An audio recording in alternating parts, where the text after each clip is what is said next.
ಎರಡನೇ ಸಾಮುವೇಲ ಪುಸ್ತಕ 11ನೇ ಅಧ್ಯಾಯ 15ನೇ ವಚನ. ಘೋರ ಯುದ್ಧ ನಡೆಯುತ್ತಿರುವ ಸ್ಥಳದಲ್ಲಿ ಉರಿಯನನ್ನು ಮುಂಭಾಗದಲ್ಲಿ ನಿಲ್ಲಿಸಿ ಅವನು ಗಾಯ ಹೊಂದಿ ಸಾಯುವ ಹಾಗೆ ನೀನು ಅವನ ಬಳಿಯಿಂದ ಹೊರಟು ಹೋಗು ಎಂಬುದಾಗಿ ಯೋವಾಬನಿಗೆ ಪತ್ರ ಬರೆದು ಊರಿಯನ ಕೈಯಿಂದ ಕಳಿಸಿಕೊಟ್ಟನು. ಈ ಸೈನಿಕನು ನಂಬಿಗಸ್ತನಾದ ಸೈನಿಕನಾಗಿದ್ದಾನೆಂದು ನಂಬಿರುವುದರಿಂದಲೇ ಆ ನಂಬಿಗಸ್ತನಾದ ಸೈನಿಕನ ಕೈಯಿಂದಲೇ ಅದೇ ಸೈನಿಕನ ಮರಣಶಾಸನವನ್ನು ಕೈಯಲ್ಲಿಟ್ಟು ಕಳಿಸುತ್ತಾನೆ. ಯಾಕೆ ಈ ಸೈನಿಕನನ್ನು ಕೊಲ್ಲಲು ಬಯಸಿದ? ಯಾಕೆ ಈ ಸೈನಿಕನನ್ನು ಕೊಲ್ಲಲಿಚ್ಛಯಿಸಿದ ಗೊತ್ತಾ? ಕೆಲವು ತಿಂಗಳುಗಳ ಹಿಂದೆ ದಾವೀದನು ಮಾಳಿಗೆಯ ಮೇಲೆ ಹೋಗಿ ನೋಡುತ್ತಾ ಇರುವಾಗ ಸ್ನಾನ ಮಾಡುವ ಒಬ್ಬ ಸ್ತ್ರೀ ಕಾಣಿಸಿಕೊಳ್ತಾಳೆ. ಬಹಳ ಅಂದವಾಗಿ ಕಾಣಿಸಿಕೊಳ್ತಾಳೆ. ತಕ್ಷಣವೇ ಎನ್ಕ್ವೈರಿ ಮಾಡುತ್ತಾನೆ, ಯಾರು ಆ ಸ್ತ್ರೀ ಎಂಬುದಾಗಿ. ಆಗ ಅವನಿಗೆ ಇನ್ಫಾರ್ಮೇಶನ್ ಬರುತ್ತೆ, ಊರಿಯನ ಹೆಂಡತಿ ಎಂದು. ಯಾರು? ಇಗೋ, ಈ ಸೈನಿಕನ ಹೆಂಡತಿಯಾಗಿದ್ದಳು, ಊರಿಯನ ಹೆಂಡತಿಯಾಗಿದ್ದಳು. ದಾವೀದನು ದೇವರಿಂದ ಆರಿಸಲ್ಪಟ್ಟು ಉನ್ನತವಾದ ಸಿಂಹಾಸನದ ಮೇಲೆ ಪರಿಪಾಲನೆ ಮಾಡುತ್ತಿರುವ ದಿನಮಾನಗಳಲ್ಲಿ ಸಡನ್ನಾಗಿ ಒಂದು ದಿವಸ ತನ್ನ ಮನೆಯ ಮಾಳಿಗೆ ಮೇಲೆ ತಿರುಗಾಡುತ್ತಾ ಸ್ನಾನ ಮಾಡುವ ಒಬ್ಬ ಸ್ತ್ರೀಯನ್ನು ನೋಡಿ ಮೋಹಕ್ಕೊಳಗಾಗಿ ಕಾಮ ಕೋರಿಕೆಯುಳ್ಳವನಾಗಿ ಆಕೆಯನ್ನು ಕರೆಸಿಕೊಂಡ. ಕರೆದ ತಕ್ಷಣವೇ ಆ ಸ್ತ್ರೀ ಕೂಡ ಬರ್ತಾಳೆ. ಆಕೆಯೊಂದಿಗೆ ದಾವೀದನು ವ್ಯಭಿಚಾರ ಮಾಡಿದ. ಘೋರವಾದ ತಪ್ಪನ್ನು ಮಾಡುತ್ತಾನೆ, ಪಾಪ ಮಾಡುತ್ತಾನೆ. ಹಾಗೆ ಪಾಪ ಮಾಡಿದ ನಂತರ ಕೆಲವು ವಾರಗಳ ನಂತರ ಆ ಸ್ತ್ರೀ ಒಂದು ವಾರ್ತೆ ಕಳಿಸುತ್ತಾಳೆ. ಅದೇನೆಂದರೆ, ರಾಜಾ, ನಿನ್ನ ಪಾಪ ಫಲಿಸಿತು. ಏನು? ನಿನ್ನ ಪಾಪ ಫಲಿಸಿತು. ನಾನಿನ್ಮೇಲೆ ಸಾಧಾರಣ ಮನುಷ್ಯಳು ಅಲ್ಲ, ಪ್ರೆಗ್ನೆಂಟ್ ಆಗಿದ್ದೇನೆ. ಈಗ ನಾನು ಪ್ರೆಗ್ನೆಂಟ್ ಆಗಿದ್ದೇನೆ. ನನ್ನ ಗಂಡ ಏನು ಯುದ್ಧದಲ್ಲಿದ್ದಾನೆ. ಯುದ್ಧದಲ್ಲಿ ನನ್ನ ಗಂಡ ಇರುವಾಗ ನಾನು ಪ್ರೆಗ್ನೆಂಟ್ ಆಗಿದ್ದೇನೆ. ನಾಳಿನ ದಿನ ನನ್ನ ಗಂಡ ಮನೆಗೆ ಬಂದು, ಇದೇನು ನೀನು ಪ್ರೆಗ್ನೆಂಟ್ ಆಗಿದ್ದೇನೆ ಅನ್ನುತ್ತಾ ಇದ್ದಿ? ಬಹಳ ಕಾಲದಿಂದ ನಾನು ನಿನ್ನಿಂದ ದೂರವಿದ್ದೇನಲ್ಲವೇ? ಹೇಳು, ಏನ್ ಜರುಗಿತೆಂದು ಹೇಳು ಎಂದು ಖಂಡಿತವಾಗಿ ನನ್ನ ಗಂಡ ನನ್ನನ್ನು ಪ್ರಶ್ನಿಸ್ತಾನೆ. ಹಾಗೆ ಪ್ರಶ್ನಿಸಿದಾಗ ನಾನು ಹೇಳಲೇಬೇಕಲ್ಲವೇ? ಇಗೋ, ನೀವೆಲ್ಲರೂ ಮಹಾನ್ ವ್ಯಕ್ತಿಯಾಗಿದ್ದಾನೆ, ಮಹಾದೊಡ್ಡ ವ್ಯಕ್ತಿಯಾಗಿದ್ದಾನೆ, ಮಹಾದೊಡ್ಡ ರಾಜನೆಂದು ನೀವೆಲ್ಲರೂ ಹೊಗಳುತ್ತಾ ಇದ್ದೀರಲ್ಲವೇ? ನೀವೆಲ್ಲ ಹೊಗಳುವ ಆ ರಾಜನೇ ಈ ಘನ ಕಾರ್ಯ ಮಾಡಿದಾನೆ. ಆ ದಾವೀದನು ಮಾಡಿದ ಕೆಲಸ ಇದು. ಏನಂದೆ? ದಾವೀದನು ಮಹಾರಾಜನಾಗಿದ್ದಾನೆ, ನಿನ್ನನ್ನು ಕೆಡಿಸಿದ್ದಾನೋ? ಹೌದು, ನಾವೆಲ್ಲರೂ ದಾವೀದನು ಮಹಾರಾಜನಾಗಿದ್ದಾನೆಂದು, ಅವನು ಬದುಕಿದ್ರೆ ಸಾಕು ಎಂದು ಪ್ರಾಣಾಪಾಯದಲ್ಲಿಟ್ಟು ಯುದ್ಧ ಮಾಡ್ತಿದ್ದೇವಲ್ಲವೇ? ಅಂತಹ ರಾಜನು ಇಂತಹ ಪಾತಕ ಕೆಲಸಕ್ಕೆ ಕೈ ಹಾಕಿದನೋ? ನೋಡಲು ಹಾಗೆಯೇ ಕಾಣಿಸುತ್ತಾನೆ. ಮನಸ್ಸಲ್ಲಿರೋದೆಲ್ಲ ಕೆಟ್ಟ ಕೋರಿಕೆಗಳೇ. ಇಗೋ, ಈ ರೀತಿ ನನಗೆ ಗರ್ಭಿಣಿ ಮಾಡಿದ್ದಾನೆ. ಇದನ್ನು ಕೇಳಿ ಊರಿಯ ಮೌನವಾಗಿರ್ತಾನೋ? ಖಂಡಿತವಾಗಿ ಹೋಗಿ ದಾವೀದನಿಗೆ ಬೈಯುತ್ತಾನೆ, ನೀನೆಂಥ ಮನುಷ್ಯನಯ್ಯ? ಯಾಕೆ ನಿನಗೆ ಹೆಂಡತಿ ಇಲ್ಲವೋ? ಅವಳೊಂದಿಗೆ ನೀನು ಮಲಗಬಹುದಲ್ಲವೇ? ನನ್ನ ಹೆಂಡತಿಯೇ ನಿನಗೆ ಸಿಕ್ಕಿದಳೋ? ನನ್ನ ಹೆಂಡತಿ ಅಂದ್ರೆ ನನಗೆ ಪ್ರಾಣ.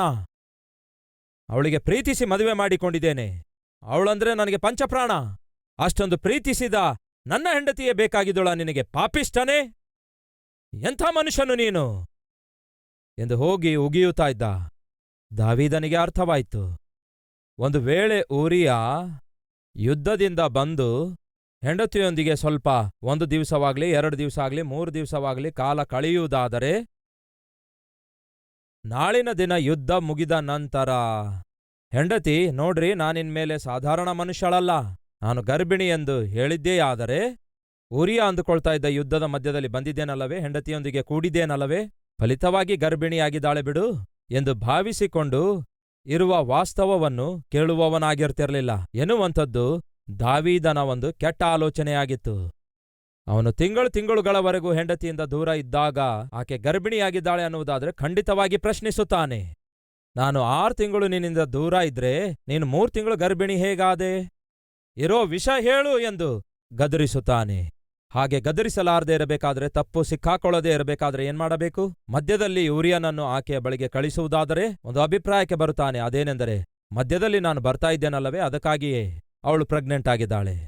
ದಾವೀದನು ತಾನು ಮಾಡಿರುವ ಪಾಪವನ್ನು ಬಹು ಬುದ್ಧಿವಂತಿಕೆಯಿಂದ ಮುಚ್ಚಿಡುವ ಪ್ರಕ್ರಿಯೆಯಲ್ಲಿ ಇಗೋ ಉರಿಯನನ್ನು ಕರೆಯಿಸಿ ಸರಾಯಿ ಕುಡಿಸಿದ. ಆ ಕುಯುಕ್ತಿ ಕುತಂತ್ರ ಫಲಿಸೋದಿಲ್ಲ. ಒಂದಲ್ಲ ಒಂದು ದಿವಸ ಉರಿಯ ತಿರುಗಿ ಮನೆಗೆ ಬರುತ್ತಾನೆ. ಆ ರೀತಿ ಮನೆಗೆ ಬಂದಾಗ ಬೆತ್ಷೆಬಾ ಮಗುವನ್ನು ಹಡೆದಿರುತ್ತಾಳೆ. ಆಗ ಖಂಡಿತವಾಗಿ ಕೇಳುತ್ತಾನೆ, ನಾನು ಕಳೆದ 6 ತಿಂಗಳು 7 ತಿಂಗಳು 8 ತಿಂಗಳುಗಳವರೆಗೂ ಯುದ್ಧದಲ್ಲಿದ್ದೇನೆ. ನೀನು ಹೇಗೆ ಮಗುವನ್ನು ಹಡೆದೆ? ನನಗೇನೂ ಅರ್ಥ ಆಗ್ತಿಲ್ಲ. ಏನಾಯ್ತೆಂದು ನಿಜ ಹೇಳು ಎಂದು ಕೇಳ್ತಾನೆ. ಆಗ ಬೆತ್ಷೆಬಾ ನಿಜ ಹೇಳ್ತಾಳೆ. ಮತ್ತೆ ದಾವೀದನಿಗೆ ಕಷ್ಟಗಳು ತಪ್ಪಿದಲ್ಲ. ಹಾಗಾಗಿ ದಾವೀದನು ಏನ್ ಮಾಡ್ತಾನೆ ಗೊತ್ತಾ? ಮರಣಶಾಸನ ಬರೆಯುತ್ತಾನೆ. ಏನೆಂದು? ಘೋರ ಯುದ್ಧ ನಡೆಯುತ್ತಿರುವ ಸ್ಥಳದಲ್ಲಿ ಈ ವ್ಯಕ್ತಿಯನ್ನು ಮುಂಭಾಗದಲ್ಲಿ ನಿಲ್ಲಿಸಿ ಸಾಯಿಸು. ಯೋವಾಬನು ಅದನ್ನು ಓದುತ್ತಾನೆ. ಯುದ್ಧವು ಘೋರವಾಗಿ ಜರುಗುವಂತಹ ಸ್ಥಳದಲ್ಲಿ ಉರಿಯನನ್ನು ಕಳಿಸುತ್ತಾನೆ. ಒಬ್ಬನಿಗೆ ಕಳಿಸಿದ್ರೆ ಅನುಮಾನ ಬರುತ್ತೆ ಅಂದುಕೊಂಡು ದಾವೀದನಿಗಿರುವಂತಹ ಮುಖ್ಯ ಸೇವಕರಾಗಿರುವಂತಹ ಕೆಲವರನ್ನು ಉರಿಯನೊಂದಿಗೆ ಕಳಿಸಿ ಯುದ್ಧ ಭಯಂಕರವಾಗಿ ಜರುಗುವ ಸ್ಥಳದಲ್ಲಿ ಕಳುಹಿಸಿಕೊಟ್ಟ. ಫಲಿತವಾಗಿ ಕೇವಲ ಉರಿಯನೊಬ್ಬನೇ ಅಲ್ಲ, ಉರಿಯನೊಂದಿಗಿರುವಂತಹ ದಾವೀದನಿಗಿರುವ ನಂಬಿಗಸ್ತರಾದ ಸೇವಕರೆಲ್ಲರೂ ಸಾಯುತ್ತಾರೆ. ನೋಡೋಣ ಬನ್ನಿ 24ನೇ ವಚನದಲ್ಲಿ. ಆಗ ಪೌಳಿ ಗೋಡೆಯ ಮೇಲಿನಿಂದ ಬಿಲ್ಲುಗಾರರು ದಾವೀದನ ಸೇವಕರ ಮೇಲೆ ಬಾಣ ಎಸೆದದರಿಂದ ರಾಜನ ಸೇವಕರಲ್ಲಿ ಕೆಲವರು ಹತರಾದರು. ಹಿತ್ತಿಯನಾದ ನಿನ್ನ ಸೇವಕ ಉರಿಯನು ಕೂಡ ಹತನಾದನು. ಸಾಯಿಸಿ ಬಿಡು ಅಂದಾಗ ಯೋವಾಬನು ಸಾಯಿಸಿದ. ಅಮಾಯಕನಾಗಿರುವಂತಹ ಉರಿಯನನ್ನು ಪ್ರಾಣ ತೆಗೆಸಿದ. ಪ್ರಿಯರೇ, ಅಷ್ಟೇ ಅಲ್ಲ, ರಾಜನ ಸೇವಕರಲ್ಲಿ ಅನೇಕರು ಸತ್ತು ಹೋಗಬೇಕಾಯಿತು. ದಾವೀದ ತಾನು ಮಾಡಿರುವ ಪಾಪ ಮುಚ್ಚಿಟ್ಟುಕೊಳ್ಳುವುದಕ್ಕಾಗಿ ಅಮಾಯಕನನ್ನು ಸಾಯಿಸುತ್ತಾನೆ. ಆ ಅಮಾಯಕನನ್ನು ಸಾಯಿಸುವ ಪ್ರಕ್ರಿಯೆಯಲ್ಲಿ ಅವನಿಗೆ ನಂಬಿಗಸ್ತರಾಗಿರುವ ಸೇವಕರ ಪ್ರಾಣವನ್ನು ಕೂಡ ತೆಗೆಯುತ್ತಾನೆ. ಇದೆಲ್ಲದಕ್ಕೆ ಕಾರಣವೇನೆಂದರೆ ದಾವೀದನು ವ್ಯಭಿಚಾರ ಮಾಡುತ್ತಾನೆ. ಆ ರಾತ್ರಿ ದಾವೀದನು ವ್ಯಭಿಚಾರ ಮಾಡುತ್ತಾನೆಂದು ಯಾರೂ ಊಹಿಸಲಿಲ್ಲ, ದಾವೀದನು ಕೂಡ ಊಹಿಸಲಿಲ್ಲ. ಹಾಗಾದರೆ ಮತ್ತ್ಯಾಕೆ ಮಾಡಿದ? ಯಾಕೆ ಮಾಡಿದ? ಪ್ರಿಯ ಸಹೋದರ ಸಹೋದರಿಯರೇ, ಯಾವತ್ತೂ ಕೂಡ ಮರೆಯಬೇಡಿ, ಈ ಪೇಪರ್ ವೇಟನ್ನು ಹೀಗೆ ಗಾಳಿಯಲ್ಲಿ ಬಿಟ್ಟರೆ ಏನಾಗುತ್ತೆ? ಕೆಳಗೆ ಬೀಳುತ್ತೆ. ಬೇಕಾದರೆ ನೀವೇ ನೋಡಿ. ಹೌದಲ್ಲವೋ? ಯಾಕೆಂದರೆ ಭೂಮಿಗೆ ಗುರುತ್ವಾಕರ್ಷಣ ಶಕ್ತಿ ಇದೆ, ರೈಟ್? ಈ ಶರೀರವು ಕೂಡ ಬಿಡುವುದಾದರೆ ಕೆಳಗೆ ಬೀಳುತ್ತೆ. ಯಾಕೆಂದರೆ ಭೂಮಿಗೆ ಇರುವ ಅಯಸ್ಕಾಂತದ ತತ್ವದ ನಿಮಿತ್ತ ಈ ಶರೀರವು, ನೀವು ಫಸ್ಟ್ ಫ್ಲೋರಿಂದ ಜಿಗಿದು ನೋಡಿರಿ, ಗಾಳಿಯಲ್ಲೇ ಇರುತ್ತೀರೋ, ಕೆಳಗೆ ಬೀಳ್ತೀರಿ. ಈ ಶರೀರಕ್ಕೆ ಭೂಮಿ ಆಕರ್ಷಿಸಿಕೊಳ್ಳುತ್ತೆ. ಇದನ್ನು ಮರೆಯಬೇಡಿ. ಈ ಶರೀರಕ್ಕೆ ಆಕರ್ಷಿಸುವಂತಹ ತತ್ವ ಇದೆ. ಈ ಶರೀರಕ್ಕೆ ಶಾರೀರಿಕವಾದ ಆಕರ್ಷಣೆ ಇದೆ. ಈ ಶರೀರದಲ್ಲಿ ನಾವು ಇರುವವರೆಗೂ ಈ ಶರೀರ ಪಾಪವನ್ನು ಆಕರ್ಷಿಸುತ್ತಾ ಇರುತ್ತೆ. ನಾನು ಯಾವ ಪಾಪವನ್ನು ಮಾಡೋದಿಲ್ಲ, ಯಾವ ಪಾಪದಲ್ಲಿ ನಾನು ಬೀಳೋದಿಲ್ಲ ಎಂದು ಯಾರಾದರೂ ಹೇಳುವುದಾದರೆ ಅವರನ್ನು ನಿಮಾನ್ಸ್ ಆಸ್ಪತ್ರೆಗೆ ಒಯ್ಬೇಕು. ಅದು ಸಾಧ್ಯವಿಲ್ಲ. ನೀವು ಶರೀರದಲ್ಲಿ ಇರುವವರೆಗೂ ಈ ಪೇಪರ್ ವೇಟ್ ಗಾಳಿಯಲ್ಲಿ ಬಿಟ್ರೆ ಹೇಗೆ ಕೆಳಗೆ ಬೀಳುತ್ತದೋ, ಸ್ವಲ್ಪ ಪಾಪಕ್ಕೆ ಚಾನ್ಸ್ ಕೊಟ್ರೆ ನಿಮ್ಮ ಶರೀರ ಕೂಡ ಹಾಗೇ ಬೀಳುತ್ತೆ. ಆ ರಾತ್ರಿ ದಾವೀದನ ಜೀವಿತದಲ್ಲಿ ಅದೇ ಜರುಗಿತ್ತು. ಅವನು ಚಾನ್ಸ್ ಕೊಡ್ತಾನೆ, ವ್ಯಭಿಚಾರದಲ್ಲಿ ಬೀಳುತ್ತಾನೆ, ಘೋರವಾದ ತಪ್ಪನ್ನು ಮಾಡ್ತಾನೆ. ಒಂದು ಪ್ರಾಂತ್ಯದಲ್ಲಿ ದೊಡ್ಡ ಮರವಿತ್ತು, ದೊಡ್ಡ ಆಲದ ಮರವಿತ್ತು. 100 ವರ್ಷಗಳಿಂದ ಹಾಗೆಯೇ ಇತ್ತು. ಅದು ಕಣ್ಣಿನಿಂದ ನೋಡಿದ್ರೆ ಎಷ್ಟೋ ದೊಡ್ಡದಾಗಿ ಕಾಣಿಸ್ತಾ ಇತ್ತು. ಮೇಲ್ಗಡೆ ಅಗಲವಾಗಿ ಬೆಳೆದಿತ್ತು, ದೊಡ್ಡ ದೊಡ್ಡ ಕೊಂಬೆಗಳಿದ್ವು. ಆ ಊರಲ್ಲಿರುವ ಎಲ್ಲರಿಗೂ ಗೊತ್ತಿತ್ತು ಈ ಆಲದ ಮರ ಬಹಳ ದೊಡ್ಡ ಮರ ಎಂದು. ಬಹಳ ಹಳೆ ಕಾಲದಿಂದಿದೆ, ದೊಡ್ಡ ದೊಡ್ಡ ತೂಫಾನಿಗೂ ಕೂಡ ಬಿದ್ದೋಗ್ಲಿಲ್ಲ ಎಂಬುದಾಗಿ ಬಹಳ ಹೆಮ್ಮೆಯಿಂದ ಹೇಳ್ಕೊಳ್ತಾ ಇದ್ರು. ಆದ ಕಾರಣ ಆ ಪ್ರಾಂತ್ಯದಲ್ಲಿ ಆ ಆಲದ ಮರಕ್ಕಿರುವ ಖ್ಯಾತಿಯ ನಿಮಿತ್ತವಾಗಿ ಆ ಊರಿಗೆ, ಆ ಪ್ರಾಂತ್ಯಕ್ಕೆ ಹೋದವರು ಖಂಡಿತವಾಗಿ ಆ ಆಲದ ಮರ ನೋಡ್ತಾ ಇದ್ರು. ಆದರೆ ಒಂದು ದಿವಸ ದೊಡ್ಡ ಗಾಳಿ ತೂಫಾನು ಏನೂ ಬರಲಿಲ್ಲ, ಸುಮ್ಮನೆ ಸ್ವಲ್ಪ ಗಾಳಿ ಬಂದಿತ್ತು. ಆ ಊರಲ್ಲಿರುವ ಬಾಳೆ ಗಿಡಗಳು ಕೂಡ ಬೀಳಲಿಲ್ಲ, ಆ ಊರಲ್ಲಿರುವ ಬೇರೆ ಇತರ ಸಣ್ಣ ಸಣ್ಣ ಗಿಡಗಳು ಕೂಡ ಬೀಳಲಿಲ್ಲ. ಆದರೆ ಈ ದೊಡ್ಡ ಆಲದ ಮರ ತಕ್ಷಣವೇ ಕುಸಿದು ಬಿದ್ದಿತು, ಬೇರ್ ಸಮೇತವಾಗಿ ಉರುಳಿ ಬಿದ್ದಿತು. ಊರಲ್ಲಿರುವ ಎಲ್ಲರಿಗೂ ಆ ವಿಷಯ ಗೊತ್ತಾಯ್ತು. ಅದೇನೆಂದರೆ 100 ವರ್ಷಗಳಿಂದ ಇದ್ದಂತಹ ಆ ಬಲವಾದ ಮರ ಕಿತ್ಕೊಂಡು ಬಿದ್ದಿದೆ ಅಂತೆ. ಅದು ಹೇಗೆ ಬಿದ್ದೋಯ್ತು? ಯಾವ ರೀತಿ ಕಿತ್ಕೊಂಡು ಬಿದ್ದಿತು? ದೊಡ್ಡ ಗಾಳಿ ಏನು ಬರಲಿಲ್ವಲ್ಲ, ಹೇಗೆ ಕಿತ್ಕೊಂಡು ಬಿದ್ದಿರಬಹುದೆಂದು ಊರಿನವರೆಲ್ಲ ಬಂದು ಕಿತ್ಕೊಂಡು ಬಿದ್ದಿರುವ ಆ ಮರವನ್ನು ನೋಡಲಾರಂಭಿಸುತ್ತಾರೆ. ಹಾಗೆ ಕಿತ್ಕೊಂಡು ಬಿದ್ದಿರುವ ಆ ಮರವನ್ನು ನೋಡಿದಾಗ ಅವರೆಲ್ಲರೂ ಕೂಡ ಬಾಯಿ ಮೇಲೆ ಬೆರಳಿಟ್ಕೊಳ್ತಾರೆ. ಅಯ್ಯಯ್ಯಯ್ಯಯ್ಯೋ, ಹೊರಗಡೆ ಎಷ್ಟೋ ದೊಡ್ಡ ಮರವಾಗಿ ಕಾಣಿಸಿತಲ್ಲವೇ, ಹೊರಗಡೆ ಎಷ್ಟೋ ಬಲವಾದ ಮರವಾಗಿ ಕಾಣಿಸಿತಲ್ಲವೇ ಎಂದು ಮಾತಾಡಿಕೊಳ್ತಾ ಬಾಯಿ ಮೇಲೆ ಕೈ ಇಟ್ಕೊಂಡ್ರು ಅವರು. ಅಷ್ಟಕ್ಕೂ ಜರುಗಿದ್ದೇನೆಂದರೆ, ಹೊರಗಡೆ ಎಷ್ಟೋ ಅಗಲವಾಗಿ ಬಲವಾಗಿ ಕಾಣಿಸಿಕೊಂಡಿರುವಂತಹ ಈ ಆಲದ ಮರದ ಒಳಗಡೆ ಹುಳ ಹಿಡ್ಕೊಂಡಿತ್ತು. ಒಳಗಡೆ ಎಲ್ಲಾ ಹುಳಗಳು ಸೇರಿ ಒಳಗಿರುವ ಹುಳಗಳು ಎಲ್ಲವನ್ನು ಕಿತ್ತಾಕಿ ಮರವನ್ನು ಟೊಳ್ಳೆಯಾಗಿ ಮಾಡಿದುವು.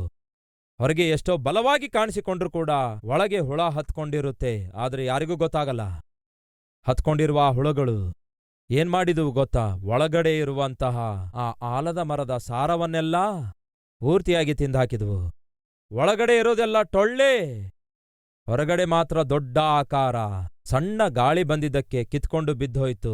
ಪ್ರಿಯ ಸಹೋದರ ಸಹೋದರಿಯರೇ, ದಾವೀದನು ಅದೇ ಸ್ಥಿತಿಗೆ ಸೇರಿದ. ಹೊರಗಡೆ ಮಾತ್ರ ರಾಜನಂತೆ ಕಾಣಿಸಿಕೊಂಡಿದ್ದ, ಹೊರಗಡೆ ಮಾತ್ರ ಪರಿಶುದ್ಧನಾಗಿದ್ದ, ಹೊರಗಡೆ ಮಾತ್ರ ಅದ್ಭುತವಾದ ರೀತಿಯಲ್ಲಿ ಪರಿಪಾಲಿಸುವವನಾಗಿ ಕಾಣಿಸಿಕೊಂಡ. ಆದರೆ ಅವನ ಒಳಗೆ ಹುಳ ಹಿಡ್ಕೊಂಡಿತ್ತು.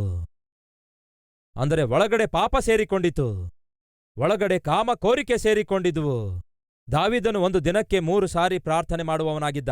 ಪ್ರಾರ್ಥನೆಯನ್ನು ಪಕ್ಕಕ್ಕೆ ತಳ್ಳಿಹಾಕಿದ. ಒಂದು ದಿನಕ್ಕೆ 7 ಸಾರಿ ದಾವೀದನು ಕರ್ತನನ್ನು ಸ್ತುತಿಸುತ್ತಾ ಇದ್ದ. ಅದನ್ನು ಕೂಡ ಪಕ್ಕಕ್ಕೆ ತಳ್ಳಿಹಾಕಿದ.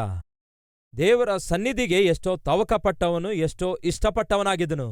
ಈಗ ದೇವರ ಸನ್ನಿಧಿಯಿಂದ ದೂರವಾದ, ಪ್ರಾರ್ಥನೆಯ ಜೀವಿತದಿಂದ ದೂರವಾದ, ದೇವರನ್ನು ಸ್ತುತಿಸುವವನಾಗಿದ್ದ ದಾವೀದನು ಅದರಿಂದಲೂ ಕೂಡ ದೂರವಾದ. ತೋರುವಿಕೆಗೆ ರಾಜನಾಗಿ ಕಾಣಿಸ್ತಿದ್ದಾನೆ, ಆದರೆ ಅವನ ಒಳಗಡೆ ಮಾತ್ರ ತಿಂದು ಬಿಟ್ಟಿತು. ಪ್ರಿಯರೇ, ಪಾಪವು ದಾವೀದನನ್ನು ತಿಂದು ಬಿಟ್ಟಿತು. ಒಳಗಡೆ ಇರುವ ಆತ್ಮಿಕತೆಯನ್ನು ಅವನು ಹೊಂದಿಕೊಂಡಿರುವ ಅಪವಿತ್ರತೆ ತಿಂದು ಬಿಟ್ಟಿತು.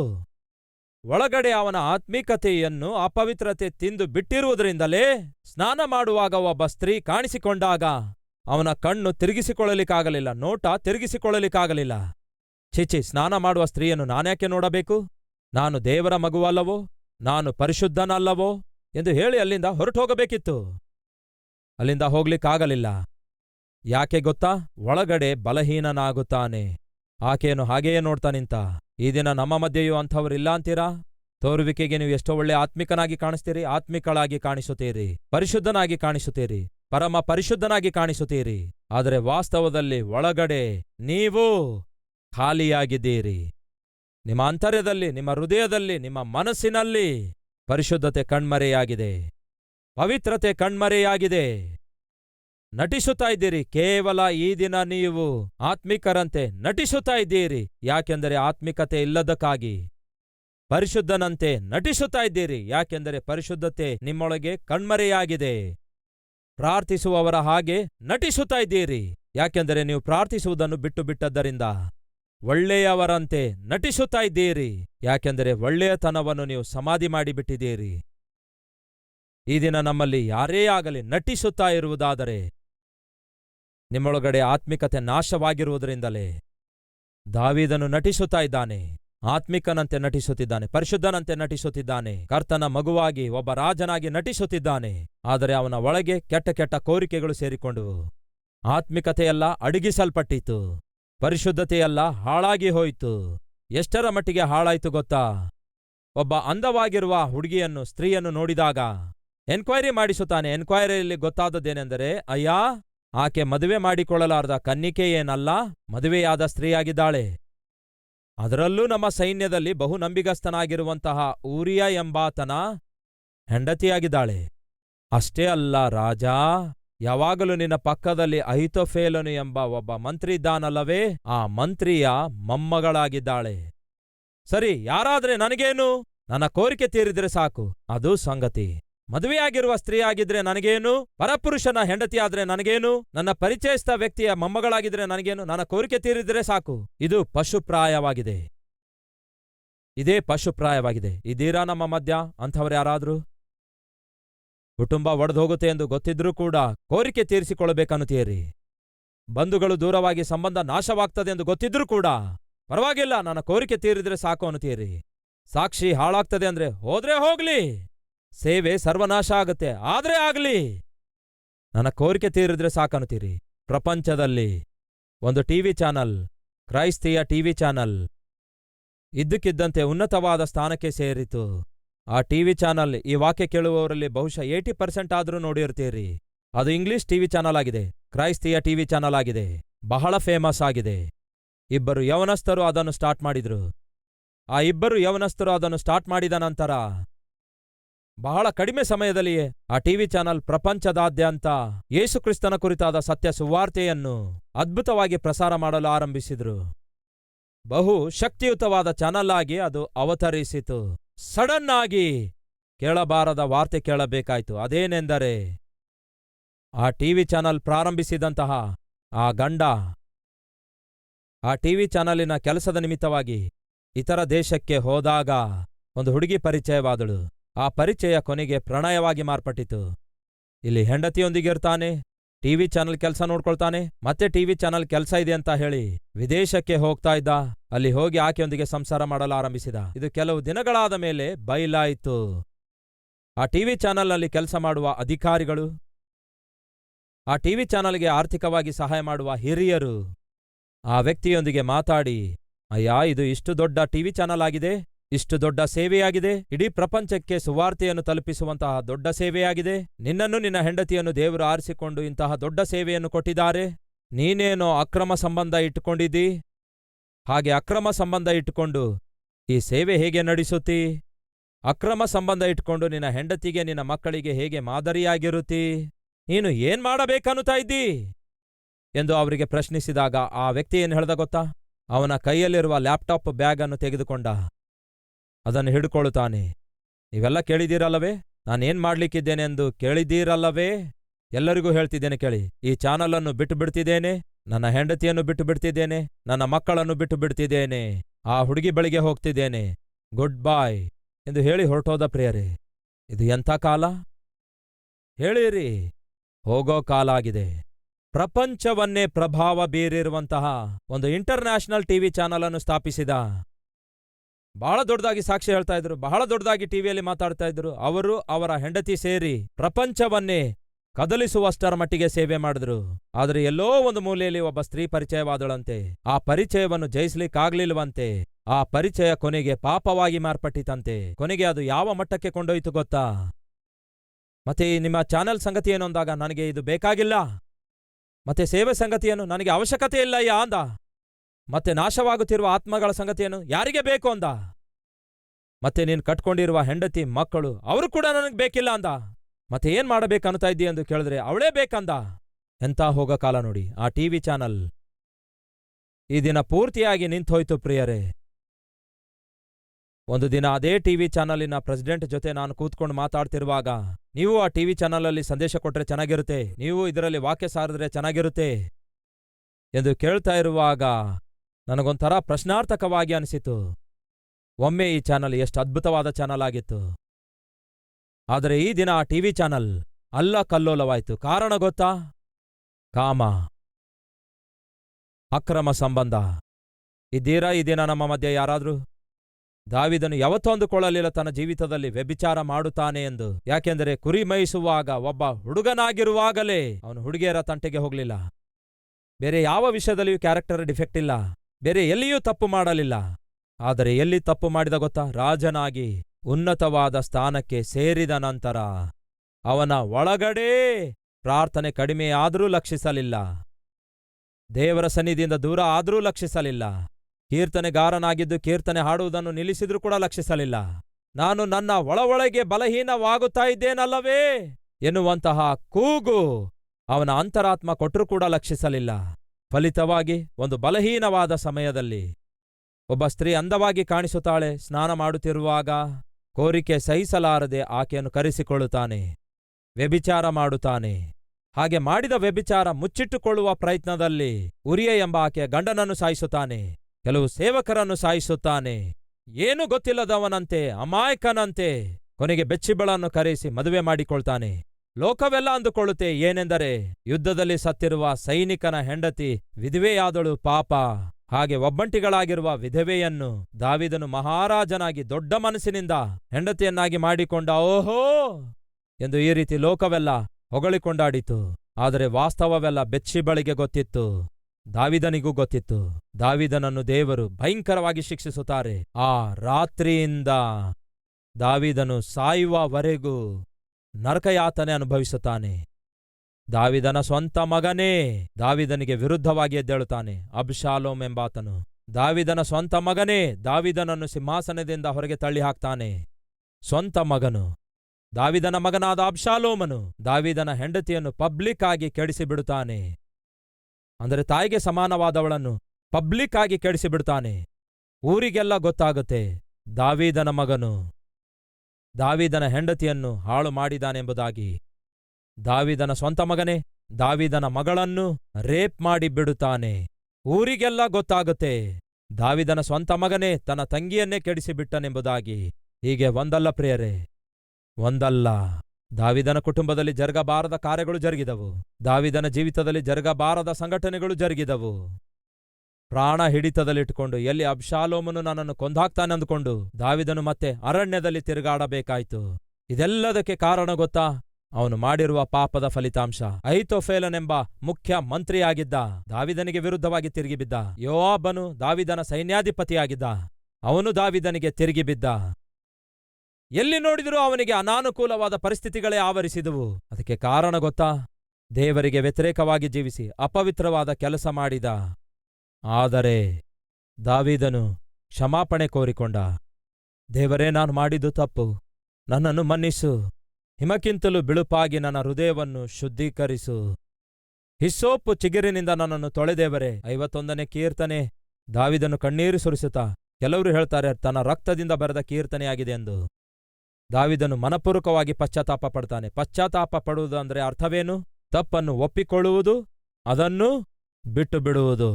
ದಾವೀದನು ವ್ಯಭಿಚಾರ ಮಾಡುತ್ತಾನೆ, ತಪ್ಪು ಮಾಡುತ್ತಾನೆ, ಪಶ್ಚಾತ್ತಾಪ ಪಡುತ್ತಾನೆ. ಒಂದು ವಿಷಯ ಗೊತ್ತಾ ನಿಮಗೆ? ಕೊನೆಗೆ ಬಿಟ್ಟು ಬಿಡುತ್ತಾನೆ. ದಾವೀದನು ಮುಂದೆ ತನ್ನ ಜೀವಿತದಲ್ಲಿ ಯಾವತ್ತೂ ಕೂಡ ಯಾವ ಸ್ತ್ರೀಯೊಂದಿಗೂ ಕೂಡ ಅಸಹ್ಯವಾಗಿ ವರ್ತಿಸುವುದಾಗಲಿ, ಯಾವುದೇ ಸ್ತ್ರೀಯೊಂದಿಗೆ ಪಾಪ ಮಾಡುವಂಥದ್ದಾಗಲಿ ನಿಮಗೆಲ್ಲಿಯೂ ಕಾಣಿಸೋದಿಲ್ಲ. ಆ ಒಂದು ವಿಷಯದಲ್ಲಿ ಹೊರತುಪಡಿಸಿದ್ರೆ, ಆ ಒಂದು ರಾತ್ರಿ ಹೊರತುಪಡಿಸಿದ್ರೆ ದಾವೀದನು ಎಲ್ಲಿಯೂ ಕೂಡ ಯಾವ ಸ್ತ್ರೀಯೊಂದಿಗೂ ಕೂಡ ಪಾಪ ಮಾಡಲಿಲ್ಲ. ಅವನು ತನ್ನ ತಪ್ಪು ಒಪ್ಪಿಕೊಳ್ತಾನೆ, ಪಶ್ಚಾತ್ತಾಪ ಪಡುತ್ತಾನೆ, ಬಿಟ್ಟು ಬಿಡುತ್ತಾನೆ, ದೇವರ ಕನಿಕರವನ್ನು ಹೊಂದಿಕೊಳ್ಳುತ್ತಾನೆ. ಮಾಡಿದ ಪಾಪಕ್ಕಾಗಿ ಕಾನ್ಸಿಕ್ವೆನ್ಸಸ್ ಎಲ್ಲ ಅನುಭವಿಸುತ್ತಲೇ ಬಂದ. ಆದರೆ ದೇವರು ಮತ್ತೆ ದಾವೀದನಿಗೇನ್ ಮಾಡಿದ್ರು? ದೊಡ್ಡ ರಾಜನನ್ನಾಗಿ ಆಶೀರ್ವದಿಸಿದ್ರು. ಎಂಥ ದೊಡ್ಡ ರಾಜನಾಗಿ ಆಶೀರ್ವದಿಸಿದ್ರು ಗೊತ್ತಾ? ಜನರು ಬಂದು ಹೇಳ್ತಾರೆ, ರಾಜನೇ, ರಾಜನೇ, ಈ ನಮ್ಮ ದೇಶಕ್ಕೆ ನೀನು ದೀಪದಂತಿದ್ದಿ, ನೀನು ಆರಿ ಹೋದ್ರೆ ಹೇಗೆ? ನೀನಿಲ್ಲದಿದ್ರೆ ನಮ್ಮ ಗತಿ ಏನಾಗುತ್ತೆ? ನಾವು ನಮ್ಮ ಪ್ರಾಣ ಬೇಕಾದ್ರೂ ಕಳೆದುಕೊಳ್ತೇವೆ, ಆದರೆ ನಿನ್ನನ್ನು ಮಾತ್ರ ಕಳೆದುಕೊಳ್ಳುವುದಿಲ್ಲ ಅನ್ನುತ್ತಾರೆ. ಅಷ್ಟೊಂದು ದೊಡ್ಡ ನಾಯಕನನ್ನಾಗಿ ದೇವರು ಆಶೀರ್ವದಿಸುತ್ತಾರೆ. ಈಗ ತಾನೇ ಓದಿದ್ದೇವಲ್ಲವೇ, ದಾವೀದನು ತನ್ನ ಕಾಲದಲ್ಲಿ ದೇವರ ಚಿತ್ತದ ಪ್ರಕಾರ ತನ್ನ ಪ್ರಜೆಗಳಿಗೆ ಪರಿಪಾಲನೆಯನ್ನು ಅನುಗ್ರಹಿಸಿರುವ ಅದ್ಭುತನಾದ ರಾಜನಾಗಿದ್ದ. ಒಬ್ಬ ಅಪವಿತ್ರನು, ಆದರೆ ದೊಡ್ಡ ನಾಯಕನಾದ. ಕಾರಣ ಗೊತ್ತಾ? ಅವನು ಮಾಡಿದ ಪಾಪ ಭಯಂಕರ ಆದಾಗ್ಯೂ ಕೂಡ ಮನಪೂರ್ವಕವಾಗಿ ಪಶ್ಚಾತ್ತಾಪ ಪಟ್ಟ, ಕ್ಷಮಾಪಣೆ ಕೋರಿಕೊಂಡ. ಈ ದಿನ ನಮ್ಮ ಮಧ್ಯೆ ಯಾರಾದ್ರೂ ಇದ್ದೀರಾ? ನನ್ನ ಜೀವಿತ ಸ್ವಲ್ಪವೂ ಸರಿಯಾಗಿಲ್ಲ, ನನ್ನ ಕೋರಿಕೆಗಳು ಕೂಡ ಸರಿಯಾಗಿಲ್ಲ, ನನ್ನ ಪರಿಚಯಗಳು ಕೂಡ ಸರಿಯಾಗಿಲ್ಲ, ಸ್ನೇಹಿತರು ಕೂಡ ಸರಿಯಾಗಿಲ್ಲ, ನನ್ನ ಕಣ್ಣುಗಳು ಸರಿಯಾಗಿಲ್ಲ, ನನ್ನ ದೇಹವೂ ಸರಿಯಾಗಿಲ್ಲ. ಹಾಗಾದ್ರೆ ಏನ್ ಮಾಡಬೇಕು? ಪಾಪ ಜರುಗುವುದಕ್ಕಿಂತ ಮುಂಚೆಯೇ, ನಾಶವಾಗುವುದಕ್ಕಿಂತ ಮುಂಚೆಯೇ ಬನ್ನಿ ಪಶ್ಚಾತ್ತಾಪ ಪಟ್ಟು ಪ್ರಾರ್ಥಿಸೋಣ.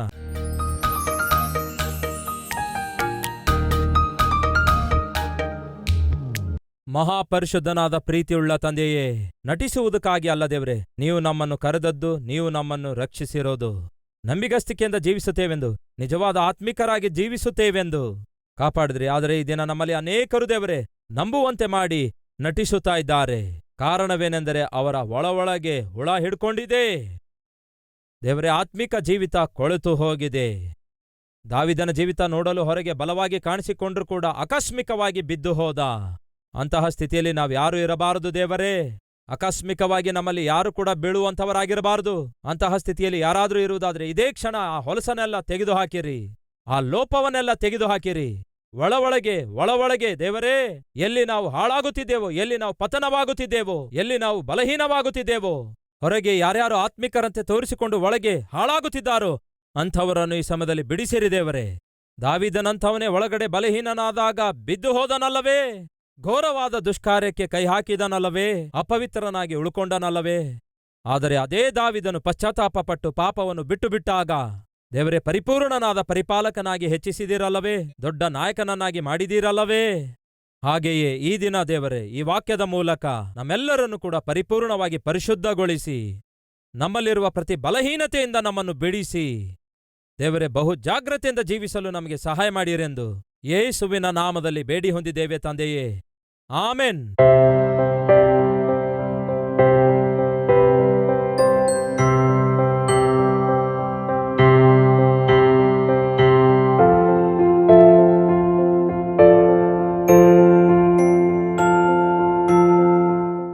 ನಮ್ಮ ವಿಳಾಸ Calvary, post box number 30, Kukatpally, Hyderabad 72.